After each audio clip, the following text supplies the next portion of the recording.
ఊరికి చాలా ఆరోగ్యకరమైన ఊరు అని చెప్పడానికి విద్యా వైద్యం కూడా రెండు కొలమానాలు. అవును మేడం. విద్యకి వైద్యానికి సంబంధించి ప్రత్యేకంగా మీరు వచ్చిన తర్వాత మీ హయాంలో లేకపోతే కేసీఆర్ గారి హయాంలో జరిగిన మంచి పనులు ఏంటండి ఇక్కడ? అంటే మన ఊరు మన బడి కింద మాకు ఒక హై స్కూల్కి వచ్చేసి 25 లక్షలు, ప్రైమరీ స్కూల్కి వచ్చేసి 25 లక్షలు శాంక్షన్ అయింది మేడం.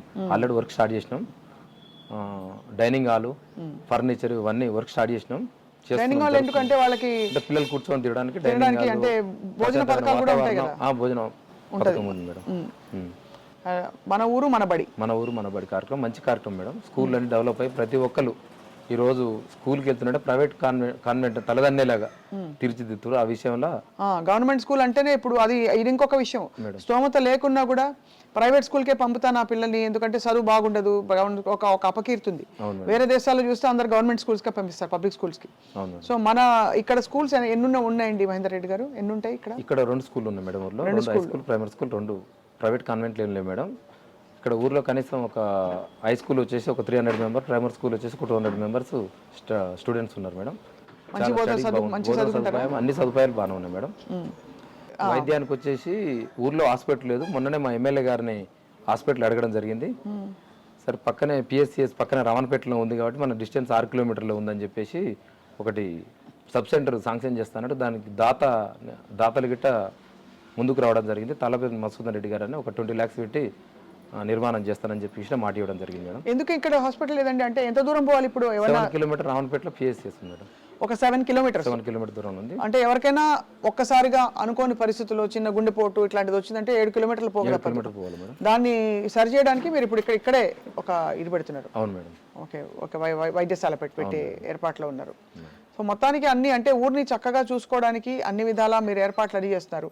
మీ విజన్ ఏమిటంటే దీన్ని మండల స్థాయికి తీసుకెళ్ళాలి అంటే మండలం కావాలని చెప్పేసి మా కోరిక మేడం. మండలం ఉండాల్సిన అన్ని లక్షణాలు ఉన్నాయి, అన్ని గవర్నమెంట్ నుంచి ప్లేస్ ఉంది, మండలం కావాలని చెప్పి మా కోరిక. మరి ముఖ్యమంత్రి గారు వస్తే మరి హామీ ఇస్తారని చెప్పి కూడా మేము ఆశిస్తున్నాం. ఇప్పుడు మండలం కాకపోవడానికి ఎందుకు చేయరండి? ఇప్పుడు మండలానికి కావాల్సిన అన్ని లక్షణాలు ఉన్నప్పుడు అవును మేడం చేయకపోవడానికి కారణాలు ఏముంటాయి ఇంతవరకు? అంటే అడుగుతాం మేడం, ముఖ్యమంత్రి గారి దృష్టికి తీసుకెళ్ళాలి మేడం. అడగండి ఎవరైనా ఇది కంప్లీట్ గా డెవలప్మెంట్ బట్టేనా మండలం అవ్వడానికి కాకపోవడానికి?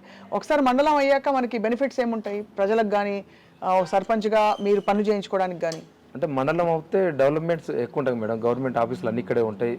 మా ఊరు జనాలకు దూరం వెళ్ళవలసిన అవసరం లేదు. ఇక్కడే వాళ్ళ అవసరానికి గవర్నమెంట్ ఆఫీసుల పనులు ఉన్నాయి, ఎక్కడే పనులు ఉన్నాయి, ఇక్కడే అయిపోతుంది మేడం.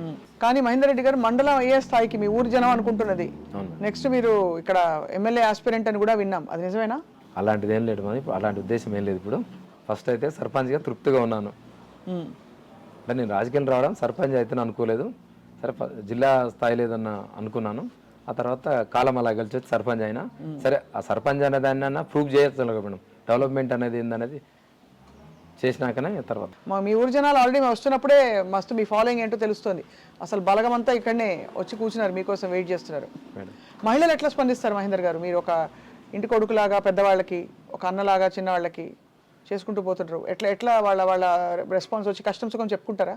అందరు కష్టం సుఖం చెప్పుకుంటారు. అందరు బ్లెస్సింగ్స్ ఉన్నాయి నాకు. అందరికి ఏ టైంలో వచ్చినా మంచి చెడు ఉన్నా, నీళ్ళు లేకున్నా, ఇంట్లో మా అమ్మ మా నాన్న ఉన్నా, ఏదైనా విషయం ఉంటే మాత్రం ఫస్ట్ మా దృష్టికి వస్తే దాన్ని 100% సాల్వ్ చేస్తాం మేడం. అన్ని సాల్వ్ చేసుకుంటూ పోతున్నారు అంటే ఎట్లా? అయితే ఒక్క కంప్లైంట్ ఉంది మీ అమ్మ నాన్న మాట్లాడినప్పుడు, ఇల్లు పట్టించుకోకుండా ఊరు పట్టించుకుంటూ ఊరి మీద ఎప్పుడు ఊర్లోనే ఉంటాడు అని చెప్పి మా అబ్బాయి అని అంటున్నారు. ఏమంటారు మీరు? వాళ్ళకి ఏం చెప్తారు? అయితే డెఫినెట్ మేడం, ఇప్పుడు ఊరికి సర్పంచ్గా ఎన్నుకున్నా, నేను ప్రజల మనిషిని, కంపల్సరీగా ప్రజలకు అవసరాలు ఏమన్నా అవి తీసినాకనే మన అవసరం చూసుకోవాలని చెప్పేసి నా ఉద్దేశం. అయితే మీరు ఈ పార్టీని అంటిపెట్టుకుని ఉంటారు అయితే డెఫినెట్ గా కేసీఆర్ గారి స్ఫూర్తి. అలాగే మరి బీఆర్ఎస్ లో మీ పాత్ర ఎలా ఉంటుంది మహేందర్ రెడ్డి గారు? 100% మేము బీఆర్ఎస్ కట్టుబడి ఉన్నాం. మాతో ఏ అవసరం ఉన్నా ముందుంటామని చెప్పేసి చెప్తున్నాం మేడం. సో అవకాశాలు నా అవసరాలు ఎలాగున్నా 100% పార్టీకి కట్టుబడి పనిచేస్తాం. కానీ ఒక మాట అండి, ఇప్పుడు ఏ మాటకు ఆ మాట మీరు అంత నమ్మకం పెట్టి చేసేసుకుంటూ వెళ్ళిపోతున్నారు. కానీ ఈ రోడ్లో మనకి ముందేముందో తెలియని రాజకీయ భవిష్యత్ అంటేనే అంతే మేడం. ఇంకా ఎప్పుడు ఏ అవకాశం ఎప్పుడు ఎవరిని వరిస్తుందో చెప్పడం కష్టం. ఆలోచించారా ఎప్పుడైనా? ఎందుకు నా జీవితాన్ని నేను త్యాగం చేసుకోవాలి? మనం చేసుకుంటూ పోతే దాని అంతటా అదే వస్తుంది. మనం చేసుకోకుండా అన్ని అవకాశాలు రావాలన్నట్టు అంత సాధ్యమయ్యేది కావు. మనం అంటూ చేసే పనిలో మనకు స్వార్థం లేకుంటుంటే పదవులు దానంతా అవే వస్తాయని చెప్పేసి నా ఉద్దేశం. ఇక్కడ మహేందర్ రెడ్డి గారు లా అండ్ ఆర్డర్ ఎట్లుంటది ఇక్కడ? ఏమైనా సమస్యలు వచ్చాయి, కొట్లాట్లు గిట్లా అలాంటి సమస్యలు అయితే పెద్దగా ఏం లేదు మేడం. చిన్న చితుకు అనేది ఊరు పెద్దది కాబట్టి ఏదో వస్తుంది, కానీ అలాంటి ఇబ్బంది ఏం లేదు మేడం. అందరు ఊర్లో కలిసిమెలిసి పార్టీలు ఓన్లీ రాజకీయం ఎలక్షన్లప్పుడు పార్టీలు కానీ మిగతా టైంలో అంతా అందరు కుటుంబ సభ్యులాగా అందరం కలిసిమెలిసి కొట్లాట్లు ఏమవ్వవా? కొట్లాట్లు అనేది పెద్దగా ఏమి ఉండదు. కొట్లాట్లు అయ్యి మీరు పెదరాయుడు లాగా వచ్చి తీర్చి అలాంటిది ఏం లేదు మేడం. అందరితో కలిసే ఉంటాం. ఏదన్నా చిన్న పెద్ద ఏదైనా ఉంటే కూర్చొని మాట్లాడుకొని సాల్వ్ చేసుకుంటాం మేడం. అలాంటిది ఏం లేదు.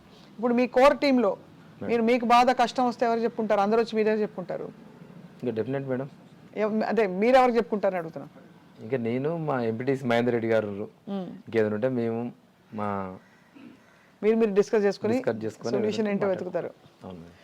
మీరు ఒక పక్క మీరు మొత్తం ఊరికే చేస్తున్నారని చెప్తూ మీ నాన్నగారు, అవును మేడం. ఇంకోటి ఏం విన్నామంటే మీ నాన్నగారు రైతు బంధు డబ్బులతోటి కూడా అవును మేడం. ఆయన మొత్తం ఇక్కడ దోమల పిచికారీ చేయించి అది ఖర్చు పెట్టేశారు ఊరి కోసం అని చెప్పి వేరే వాళ్ళు ఎవరో చెప్పారు, నిజమేనా? అవును మేడం.